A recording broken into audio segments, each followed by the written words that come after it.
Hello friends, آج میں وہی ایک بڑی پرانی بات جو مدت سے کرتا چلا آ رہا ہوں، آج میرا جی چاہا کہ پھر دوبارہ آپ کے ساتھ ڈسکس کی جائے۔ آج ایک صاحب تشریف لائے، کہنے لگے یار میں عمر کے تیسرے پہر سے اوپر ہوں۔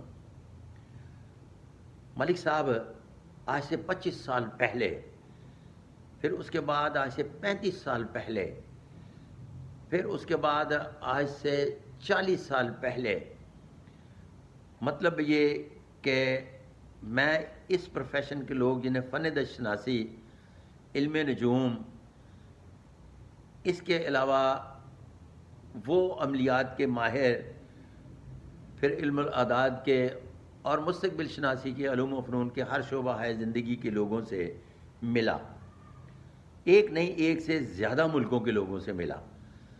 ایک بات پر سب کا اتفاق تھا کہ وہ کہہ رہے تھے کہ تم ایک اور بہت بڑا کام کرو گے جو رفاہی اور سماجی کام ہوگا، جس کے نتیجے میں مرنے کے بعد بھی زندہ رہو گے۔ تو اب تو میری ٹانگوں میں اتنی سکت نہیں کہ بھاگ سکوں، ہاتھوں میں اتنا دم نہیں کہ بہت کچھ کر سکوں، لیکن آج تک اس طرح کا مجھے کوئی موقع نہیں ملا۔ میں نے غور سے ان کی طرف دیکھا اور کہا کہ بھائی، بات یہ ہے کہ اس علم و فن کے جتنے بھی لوگ ہیں ان کا وتیرہ ہی یہی ہے۔ ایک دشناس بھی ہیں اور نجومی بھی ہیں۔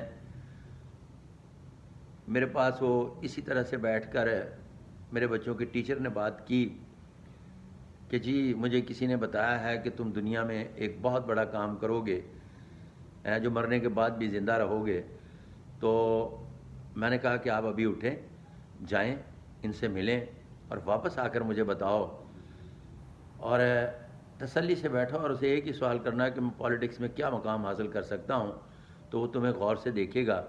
غور سے دیکھنے کے بعد وہ تجھے کہے گا کہ تم سینیٹر بن جاؤ گے، اس لیے کہ الیکشن لڑنے کی کوالٹیز تمہارے گفتگو کے اندر موجود نہیں ہیں۔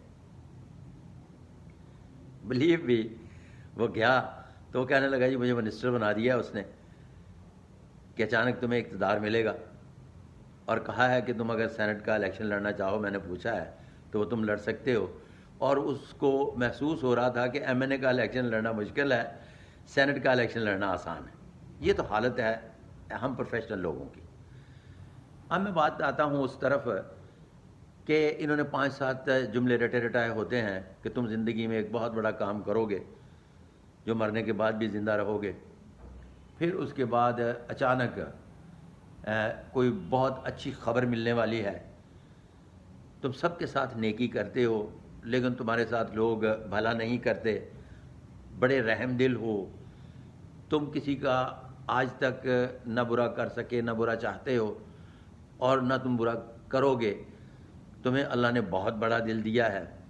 خواتین ملتی ہیں تو ان کو کہتے ہیں کہ تمہاری سکس سینس بڑی تیز ہے اور سچے خواب آتے ہیں، اور وہ کہتی ہاں۔ مرد و زن کو کہتے ہیں تمہارے اندر روحانیت بڑی پائی جاتی ہے، کون انکار کرے، سب کہتے ہیں ہمارے اندر پائی جاتی ہے۔ اور روحانیت کا کسی سے پوچھیے گا یہ ہوتی کیا ہے؟ یقین کرے بڑے بڑے یہ جو فلسفی ہیں نا، جو بڑے بڑے جو اہل قلم ہیں، بڑے بڑے جو پیر بنے پھرتے ہیں، ان سے بھی پوچھیے گا کہ یہ روحانیت ہوتی کیا ہے۔ کیوں؟ اس لیے کہ بہت بڑی بڑی گدیوں کے سجادہ نشین میرے پاس تشریف لائے ہیں اور ان کو بھی پتہ نہیں ہے کہ یہ روحانیت کیا ہوتی ہے، اور پوچھتے ہیں کہ ملک صاحب ہم نے تو سنا ہی ہے۔ کوئی کہتا ہے کہ جی پچھلے دنوں مجھے ایک صاحب ملے کہ ولی تو اڑ بھی سکتا ہے۔ میں نے کہا اس کا مطلب ہے کہ یہ روحانیت جو ہے اڑنے کا نام ہے؟ ارے بابا میں جہاں سے آ رہا ہوں یہ تو 500 بندہ پیچھے بٹھا کے اڑا جا رہا تھا، اور دن میں 1000 قسم کی فلائٹیں جو ہیں ہر ایئرپورٹ بڑے شہروں کے اور بڑے ملکوں کے ایئرپورٹ سے نکلتی اتر رہی ہوتی ہیں۔ تو یہ ولایت ہے؟ اس سے تو پتہ نہیں کبھی اڑنا ہے یا نہیں اڑنا، یہ تو اڑ رہا ہے۔ کہنے کا مقصد ہے کہ ان سے کبھی ایکسپلین کروائیے گا کہ روحانیت ہوتی کیا ہے، تو ہر بندے کو کہیں گے کہ تمہارے اندر روحانیت بہت زیادہ پائی جاتی ہے۔ خلق خدا کی خدمت کرو گے، لائنیں لگی ہوں گی، اور ہر بندہ بھی خدا کا یہ چاہتا ہے کہ پوری قوم جو ہے یہ مفلسوں کی قوم بن جائے، اور وہ صبح اٹھے تو اس کے دروازے پر ایک لائن لگی ہو اور وہ کہے کہ اٹھاؤ چینی کا تھیلا، اٹھاؤ آٹے کا تھیلا، اٹھاؤ گھی کا ڈبہ، اور پوری دنیا اس کے منہ کی طرف دیکھ رہی ہو۔ بھائی یار ایسا نہیں ہوتا، یہ خدمت خلق یا خلق خدا کی خدمت نہیں ہے۔ خلق خدا کی خدمت یہ ہے، سب سے بڑی خدمت یہ ہے کہ ایک چینی کہاوت ہے کہ اگر آپ کسی کی بھلائی چاہتے ہو تو اس کو مچھلی مت دو بلکہ مچھلی پکڑنا سکھاؤ۔ اگر آپ یہ چاہتے ہیں کہ خلق خدا کی بھلائی ہو تو پھر ان کو ان کے کمائی کے ڈھنگ سکھائیں، پھر ان کو ان کے وہ طریقہ کار بتائیں جس کی بنیاد پر آگے بڑھا جا سکتا ہے۔ پیر کیا کرتے ہیں؟ کمال کرتے ہیں۔ ہر مرید یہ نیت لے کر جاتا ہے کہ دعا پیر کر دے اور کام اس کا ہو جائے، جس کی وجہ سے پیروں کا کام بھی بڑا ٹکا کے ہے۔ بات میں مستقبل شناسی کی طرف ہی دوبارہ واپس آؤں گا کہ مستقبل شناسی کے علوم و فنون میں صرف دو چیزیں پڑھی جاتی ہیں، تقدیر معلق اور تقدیر مقید۔ تقدیر معلق کا تعلق جو ہے وہ تعلیم و تربیت اور پلاننگ سے ہے، اور تقدیر مقید وہ ہے جو انسان لے کر پیدا ہوتا ہے، جسے تقدیر اٹل بھی کہتے ہیں۔ اب اس میں جو گھوڑا پیدا ہوا رہے گا گھوڑا، لیکن تعلیم و تربیت کی بنیاد پر وہ غیر معمولی ترقی کر سکتا ہے کہ بہترین نسل کے گھوڑے کی اس کو قیمت لگ جائے۔ اگر گدھا پیدا ہوا ہے تو تعلیم و تربیت کے نتیجے میں وہ بہت اعلیٰ ترین قسم کی سٹیج پر پہنچ جائے گا کہ گھوڑے کو بیٹ کرنے والی قیمت بن جائے گی، لیکن گدھا گدھا اور گھوڑا گھوڑا ہی رہے گا۔ تو کہنے کا مقصد یہ ہے کہ اس کا پیدا ہونا جو ہے گدھا یا گھوڑا، یہ تقدیر مقید ہے، لیکن اس کی نشو و نما اور تو تعلیم و تربیت جو ہے یہ تقدیر معلق ہے۔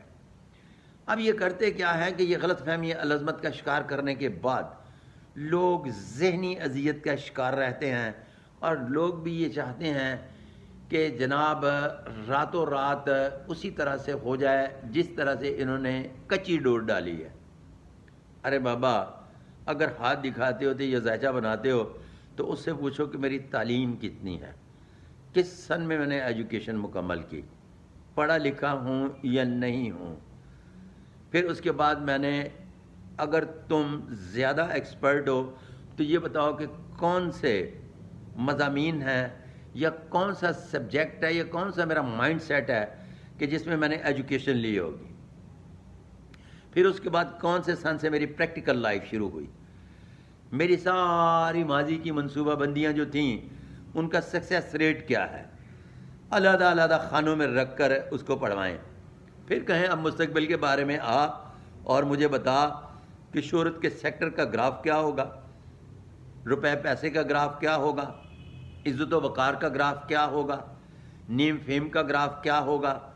پھر اس کے بعد عملی اعتبار سے میں کس کلاس سے بیلونگ کرتا ہوں، لوئر مڈل کلاس کا ہوں، اپر مڈل کلاس کا ہوں، مڈل کلاس کا ہوں، آفیسر کلاس کا ہوں، ایڈمنسٹریشن کلاس کا ہوں، وی آئی پی ہوں، یا میری سٹار لائف ہے۔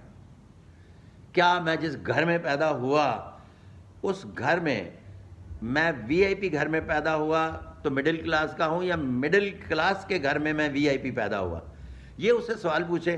جب وہ ان سوالوں کے جواب دینے میں کامیاب ہو جائے تو پھر اس کی اس بات پر بھی یقین کر لیں کہ ایک بیٹا آپ کا نامور اور معروف شخصیت ہوگا جو سب کو کہتے ہیں۔